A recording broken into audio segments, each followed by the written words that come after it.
जय जगन्नाथ। चलतु आज गोटे छतुर नुआ आइटमटी बनवा देखु मु सब छतु नहीं आसी केते बढ़िया लगुच बहुत बड़ बड़ सैज्र छतु गुड़ा पानी में मुझे भिजे देली जोटा कि आमको इजिली सब क्लीन करहब।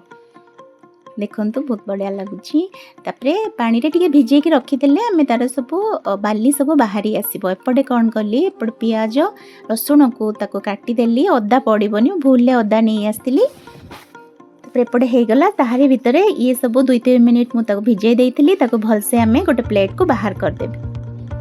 भलसे तार मैला सब तार जो बाली लगी थाए सब इजिली बाहरी आसब। बाहर करदेली एपटे रखीदेली हलदी जस्ट पकईदेवी हलदी पकईदेकी गोले देकी गोटे साइड करदेबू। तापरे गोटे मिक्सी जार रे रखीदेली एटी तापरे जीरा सोरिष सुखिला लंका को गोटे मिक्सी जार रे ताको सब पकईदेवी। जो हलदी टिके पकईदेवी कारण सोरिष जेहेतु पड़ची मे भी पिता लगी पारे से रसुण पियाज कटा को सब मिसईदेली पानी टिके पकईकी भलसे चिकन करके ग्राइंडिंग करदबा। देखंतु हेगला पूरा बढ़िया से हो जाइए पूरा पेस्टी। तापरे गोटे पैन नहीं कि सेटारे तेल पकेबा जेकोसी तेल पकई पारे सोरिष तेल हो रिफाइंड ऑयल हो पकईकी मसला को लो फ्लेम रे आमे जस्ट टिके 3-4 मिनिट जस्ट टिके फ्राए करबा। लुण टिके पकईदेली लंका गुंड सब पकईकी भलसे लो फ्लेम रे आमे करदो। मो पाखरे सिजा आलू थिला सिजा आलू टिके पकेबे जोड़ा कि मिक्स हेले मसला और आलूर तार बहुत स्वाद बहुत बढ़िया आसब।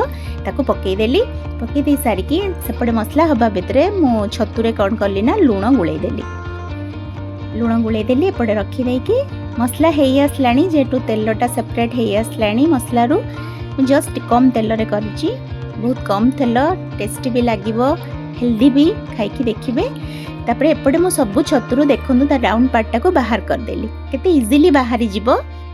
जस्ट टिके हाथ देकी बाहर करदेले बास बाहरी आसला केते बढ़िया देखा जाउछु केही भी जानी परिबेनी जे एटा गोटे छतुरे बोली केते बढ़िया देखा होची। देखंतु मु सब बाहर करदेली फर्स्ट बाहर करदेली तापरे सब बाहर कर सारिकी सेपटे जो मोर मसलाटी हेतिला से मसला को गोटे प्लेट को काढ़ी दबा।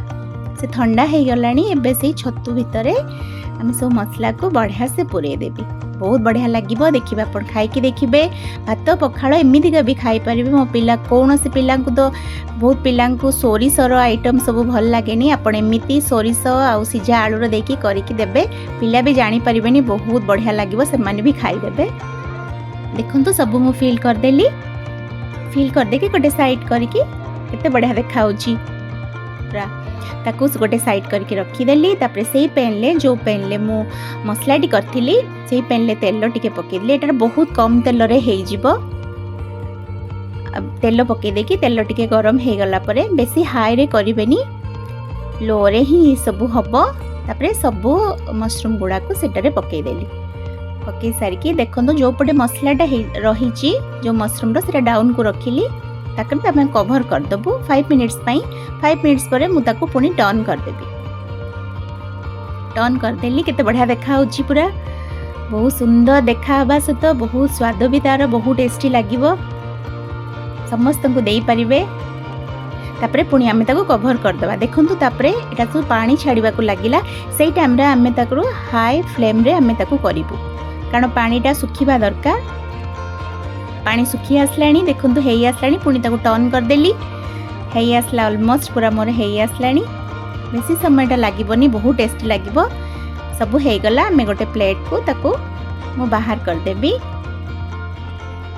गोटे प्लेट को मु बाहर करले केते बढ़िया देखा होची पूरा मसला दिया गोटा छतुरे भल लगी थिले अपन लाइक सब्सक्राइब करिवे आ कमेंट रे जणेबे मु आपन पई आउ किछि सहज सुविधा रे केमती हेई परिबो करिकि देखेबी। Thank you so much.